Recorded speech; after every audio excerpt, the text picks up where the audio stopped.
O professor Severino Guanha levantou-se aqui e falou durante meia hora e não falou sobre os temas que estão aqui arrolados. Não falou sobre a partidarização do Estado, não falou sobre o Estado de Direito, não falou sobre a descentralização. E nos últimos 3 minutos ou 1 minuto da sua fala, falou sobre a inclusão e a participação, assim, de uma maneira geral. Ele exprimiu aqui uma dissatisfação por ter começado uma coisa que andou mal. Olha, diga-nos lá, o que é que pensa sobre este diálogo que anda aí? Porque é esse assunto de que estava a falar. Fala lá, com verdade. Agora, para os que não sabem, eu e o Roberto conversámos muitas vezes e temos objetivos de fundo, temos encaminhamentos diferentes. Pretendemos o melhor possível para o país que é o nosso. Pretendemos o melhor possível em termos de realização das pessoas, de um sistema político funcional, etc. Mas encontramos-nos a ter que percorrer caminhos diferentes. Eu estava doente, fiz uma operação na próstata, estava no hospital e eu só via no meu telefone o que ia acontecendo. E depois fui solicitado por alguém, nós temos que fazer alguma coisa. A palavra nós significava muitos de nós. Professores, ativistas políticos, ONGs. O país estava a ter destruições enormes, estava a ter mortes enormes, muita gente, média 10, 12, 14, 15 pessoas por dia. E a pergunta mínima que a gente podia se fazer, o que eu me fiz foi: o que é que eu faço? Eu não sou membro da FRELIM, eu não tenho cartão da FRELIM, eu não sou não sou membro da RENAM, não sou membro do MDM, também não sou membro do novo partido que nasceu. Tinha 2 possibilidades: ficar calado, eu estava na Itália na altura, e comer pizzas e espaguetes, ou dizer que eu tenho alguma responsabilidade e tenho que fazer alguma coisa. E a minha opção foi essa. Pode ser raro, mas foi uma opção de fazer alguma coisa. O que fazer? Nós começamos a bater portas para levar as pessoas a conversar, a encontrar um caminho através do diálogo e da palavra. O meu maior interlocutor nesse período foi o Venâncio Mondlane. Eu falava com o Venâncio 1 ou 2 horas por dia. Eu falava com o News, que era presidente na altura. E quando eu voltei, ainda nem estava curado completamente, convencemos o presidente News a convidar as principais lideranças políticas a sentar com elas. Depois, muita relutância, ele aceitou. Saiu um documento, o Venâncio Mondlane escreveu um documento que estava fora de Moçambique com 21 pontos, em que ele sugeria que estes eram os pontos principais que tinham que constar numa agenda de reforma no país. Eu peguei nos 21 pontos, conseguimos introduzi-los no documento base que tinha que ser discutido, e assim começou o diálogo interpartidário. As ideias principais que nortearam o documento eram as ideias do Venâncio. Quando foram introduzidas as ideias, o documento circulou entre todos os partidos e a pouco e pouco nós fomos perdendo o controle dele. Quando ele foi para a Comissão Política, a Comissão Central, começaram a fazer mudanças.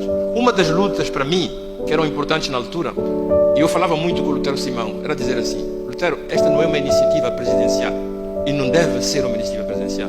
Vocês, os partidos políticos, devem ter a liderança deste processo. Não aceitem ir para a presidência. Não aceitem que seja o presidente a dirigir. Sentem-se com ele como iguais e discutam para fazer propostas de uma maneira livre, autônoma e poder avançar no processo. O processo, à medida que ia entrando nas instituições, ela foi nos escapando pela mão. É por isso que eu disse que, a certa altura, eu já não me reconhecia no que aconteceu. O presidente News saiu, entrou o presidente Chapa. Durante a época do presidente News, do período que vai de 15 de outubro ao dia 23 de março, que foi a leitura da senhora Lúcia Ribeiro, nós fizemos cenários diferentes para encontrarmos uma saída pacífica para o país. Pensámos num governo de unidade nacional, pensámos num governo institucional, pensámos num governo técnico e sugerimos isto a uns e outros. O nosso objetivo era dizer que temos que fazer reformas profundas no país antes de pensarmos em futuras eleições, para que a gente possa se reencontrar numa base diferente a partir das eleições, do lei do país, etc, etc. Não vos digo por quantas tivemos que passar. Depois a Lúcia Ribeiro leu o acordo, chegou-se a hipotizar do Venâncio Mondlane como primeiro-ministro. Isto fez caminho, houve gente que não aceitou. Chegou-se a hipotizar que o primeiro-ministro moçambicano fosse um primeiro-ministro como na França, que é de facto o chefe de governo, que é a proposta que está sendo feita agora, que o Diniz apresentou outro dia nos meios de comunicação. Foi andando, foi-se cozinhando a maneira como a gente faz as cozinhas a nível nacional, e de repente aquilo apareceu como uma proposta presidencial do novo presidente, com os partidos políticos a serem arrastados por trás. Nomeou-se um chefe que ele... Tudo isto foi sendo cozinhado, e tudo o que a gente podia fazer era... O que eu podia fazer era, com os membros dos partidos diferentes, o Yusuf Momad, dizer: amigos, vocês não durmam, não pode ser assim. Vocês têm que ter uma postura diferente para este diálogo. Mas enfim, aconteceu o que aconteceu. O nosso último encontro com o presidente, eu digo isto, nem devia dizer isto, mas eu digo isto: o nosso último encontro com o presidente, o grupo, foi dizer assim: Sr. Presidente, a razão da existência de um diálogo em Moçambique foram as manifestações, e a cara mais representativa das exigências do povo é o Venâncio. Não faz absolutamente nenhum sentido que vocês façam esse diálogo sem a presença dele. Isso foi antes do Venâncio fazer a carta. A carta veio depois. O Presidente respondeu-me, fui eu que fiz a pergunta, a resposta foi: isto é de lei, foi o Parlamento que tomou a decisão, e só o Parlamento pode decidir que já não vão para o diálogo os partidos com representação parlamentar ou municipal, mas que possam entrar também outros partidos. Então eu digo assim: Presidente, eu vou agarrar a sua palavra. A próxima reunião do Parlamento é em outubro. Quer dizer que o senhor vai submeter em outubro este pedido ao Parlamento para dizer que ratifiquem que possam entrar. Aí entramos naquelas coisas que se diz, não se diz, faz, não se faz.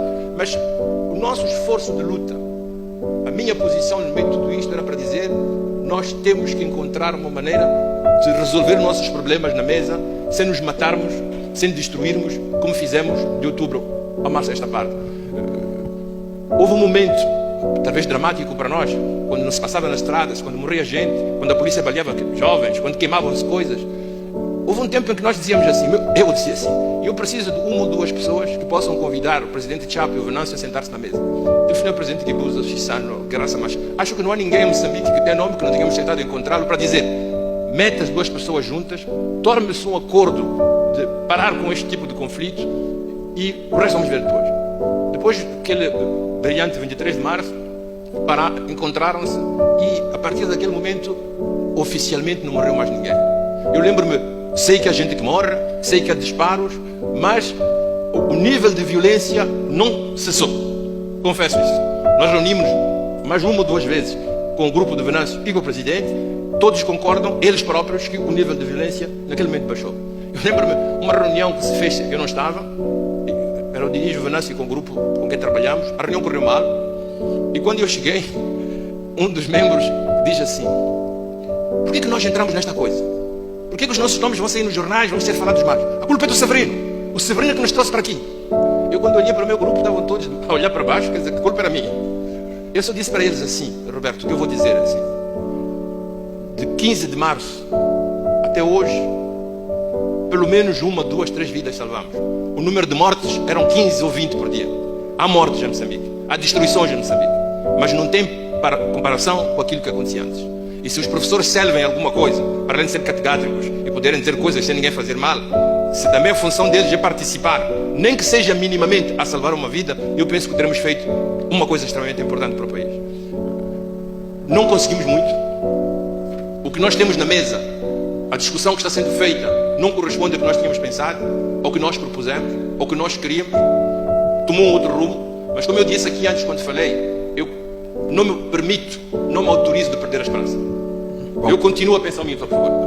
Eu continuo a pensar que é extremamente importante nós buscarmos caminho. O caminho que nós temos hoje não é o caminho ideal, não é o que devíamos ter. Mas como eu disse uma coisa antes, há ali possibilidades, com uma grande pressão, de lutarmos para reformar o nosso Estado, para termos uma convivência comum, um pouco mais pacífica e uma redistribuição social e económica um pouco mais equitativa daquela que tivemos antes. Os professores não servem a isto, nós prestamos-nos a isso. Por isso mesmo, se neste ato de sair fora da cátedra e para começar a fazer coisas que estão fora da nossa bitola, cometemos erros, o primeiro a se auto-perdoar sou eu próprio. Mas acho que o que nós fizemos em consciência, e por quanto erros possamos ter cometido, aquilo que fizemos, tentamos fazer bem em consciência e a nenhum momento tentamos privilegiar uma pessoa, um grupo ou um outro. Há uma coisa que eu tive uma conversa de meia hora, 45 minutos ao telefone, com o Roberto até a gritos. E a nossa conversa era a propósito da pergunta que me foi feita nas redes sociais: houve acordo ou não houve acordo? Acho que todos vocês viram isso, né? Que o presidente nosso disse em Lisboa que não houve nenhum acordo entre as partes. E o Venâncio veio dizer que não só houve um acordo, mas havia testemunhas. E que o chefe da banda dos testemunhas era eu. Toda a gente só me perguntava: houve acordo ou não houve acordo? Eu disse aqui na minha locução: o objetivo da política são os consensos. E foi em volta de busca de consensos que nós nos mobilizamos. Se eu dissesse o presidente Chapo mentiu, como é que eu ia convidar o presidente Chapo em seguida para voltar a sentar-se na mesa conosco? Se eu dissesse que o Venâncio mentiu, como é que eu poderia convidar o Venâncio para voltar a sentar-se na mesa? A gente teve que engolir sapos. Mas o único objetivo que nós tínhamos não é glória. Não ganhamos uma 500. Não fomos promovidos a nada. Tudo o que nós fizemos foi que o número de pessoas que morressem no país diminuísse. Se isto é condenável, se este esforço que nós entrepreendemos é condenável e faz de nós menores professores, menos aptos, menos adequados. Muito obrigado.